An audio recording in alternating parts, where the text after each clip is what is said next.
Hello and welcome to another episode of Subtext Basics. Today I'm going to talk about the second most important character in your story, the obstacle character. Okay, first off, if you're a current subscriber to Subtext, or you've been reading narrative first for a while, or you're a fan of the dramatic theory of story, you might be surprised by the fact that I'm using the term obstacle character instead of influence character. Well, subtext goes back to the very original core understanding and foundation of dramatic theory way back when it was first released in the early to mid 90s. And at that time, when the theory was first introduced, the point of view that was there to challenge the main character and fuel their personal growth was known as the obstacle character. And the reason for that is that the obstacle character's function is to block the main character from just sweeping their personal problems under the carpet, therefore forcing them to deal with their personal justifications directly. Their very presence, whether or not it was direct or indirect, was an obstacle and an impediment to the main character just continuing to do things the way that they've always done. And then that fuels the growth of the main character perspective in the story, whether or not they grow into their resolve and decide, okay, no, I'm actually on the right path, or they end up growing out of that resolve and abandoning that old way of doing things. That's completely dependent on the story's dynamics. That character needs to be in there and acts as an obstacle such that the main character has to deal with that point of view.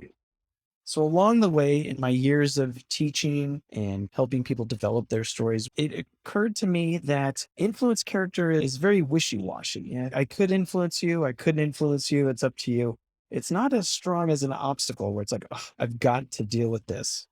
And more as I've been teaching and developing more cohort courses and bringing more and more people into subtext, it just seems like now is the right time to go back to the original understanding and really solidify it in the minds of storytellers. So from now on, you'll start to see the obstacle character as the person that is functioning as an obstacle to the main character, continuing their personal justifications and then forcing them to grow and deal with those personal issues.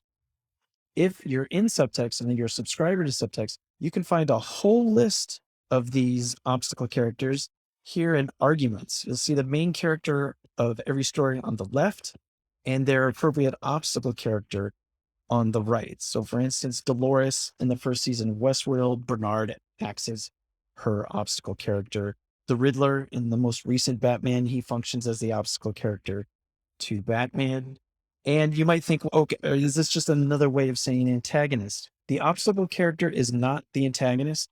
I'll explain that in a different video, but antagonist is an objective story function in the same way that protagonist is. So in the same way that the protagonist is not always the main character, the antagonist is not always the obstacle character. That said, in most comic book movies, it is. Dark Knight, the Batman here, it generally tends to be because it's usually about heroes versus villains.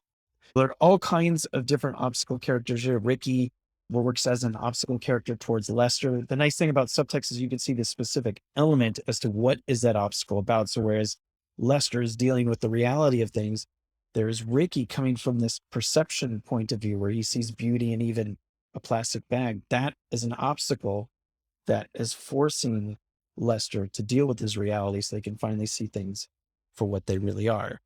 Same thing with Cole in Sixth Sense, although he's coming from the point of view, his obstacle is this is the reality, whereas Malcolm is coming from a place of perception. And that's why every story is different. So why the elements underneath might be completely different as to what's driving them and what they're dealing with, the relationship between that main character and obstacle character is the same. Just because of them, whether or not they're doing it on purpose directly, or it's more of an indirect effect, that perspective is such that it's enough to force the main character to deal with whatever personal issues they've swept under the rug. So that's it for this episode of Subtext Basics. If you have any questions, please leave them down below. Otherwise, I will see you next time.